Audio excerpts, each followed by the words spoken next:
এই রিয়াদ, হ্যাঁ ভাই বলো। এই 4 মেই তোর? কেনে জানিস নি, এই 4 মেয়েই ওর। তোর 4 মেই তো বিয়ে দেওয়ার মতো হয়ে গেছে। হ্যাঁ ভাই। তাহলে বিয়ে দিচ্ছিস না কেন?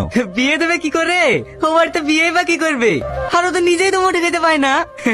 মানুষ পারেও বটে, এদিকে শুবার জায়গা নাই, আবার পরপর 4 মেয়েই বসে আছে। দেখ ভাই, এসব নিয়ে তোদেরকে ভাবতে হবে না। উপরবেলা আমাকে যেমন 4 মেয়ে দিয়েছে, তাতে ভাবনা সেই ভাবছি। ঠিক আছে ভাই, তোরা থাক, আমি আসছি। কিন্তু যাই বলিস ভাই, ও কষ্ট করে এলো 4 মেয়েকে লেখাপড়া শিখেছে। ও লেখাপড়া শিখে কি করবে? ও দিকে বি করবে নাকি? কি গো ভাই, এত খেটি খেটি মরবা নাকি? আর বলো না ভাই, 3 ছেলে বিদেশে ছিল, কালকেই সব বাড়ি এসেছে। তো ওই মাঠে 3 বিঘা জমি কিনেছি, খুব ঘাস হয়েছে, তাই 4 বাপ বেটাই পরিষ্কার করতে গেছিলাম। তাহলে খুব ভালোই আছো। হ্যাঁ ভাই, আল্লাহ খুব ভালোই রেখেছে। 3 ছেলে এখন মোটা টাকা ইনকাম করছে, বছর বছর জমি কিনছি।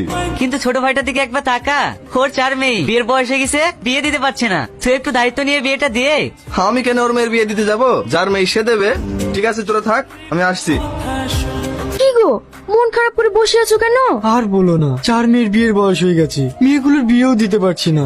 যদিও বা কয়েকটা বিয়ে আসছে, গরিব বলে কেউ রাজি হচ্ছে না। আবার রাস্তাঘাটে যাচ্ছি, গ্রামের লোকও আমাকে নিয়ে হাসাহাসি করছে। তুমি অত চিন্তা করো না, দেখো উপরওয়ালা একদিন সব ঠিক করে দেবে। এটা শুনেও ভালো লাগছে যে আমার 4 মেয়ে ভালো রেজাল্ট করেছে, কিন্তু আমি এমন একটা বাপ যে মেয়েগুলোকে ভালো জায়গায় পড়াবো সেই সামর্থ্যটুকু নাই। বলছি ভাই, আপনার ছেলেরা কি কাজ করে? আমার ছেলেরা কেরালায় কাজ করে, 3 ছেলে মাসে 40,000 টাকা ইনকাম করে। সে বুঝলাম, কিন্তু আপনার ছেলেরা পড়াশোনা কতদূর করেছে? ধুর পাগল, লেখাপড়া করে কি করবে? এই যুগে লেখাপড়া দেখে লাভ নেই। যার টাকা আছে তার সব আছে। সে তো ঠিকই, কিন্তু আজকালকার মেয়েরা সবাই শিক্ষিত। মূর্খ ছেলেদের সঙ্গে কেউ বিয়ে করতে চায় না। তবুও আমি চেষ্টা করে দেখছি সেরকম মেয়ে পাওয়া যায় কিনা। বড়মা, বড় বউ কার বিয়ের কথা বলছে? তোর ভাইদের জন্য। ও, এই চা বিস্কুটটা তোর বড় বাবাকে দিয়ে আয়। ঠিক আছে বড়মা।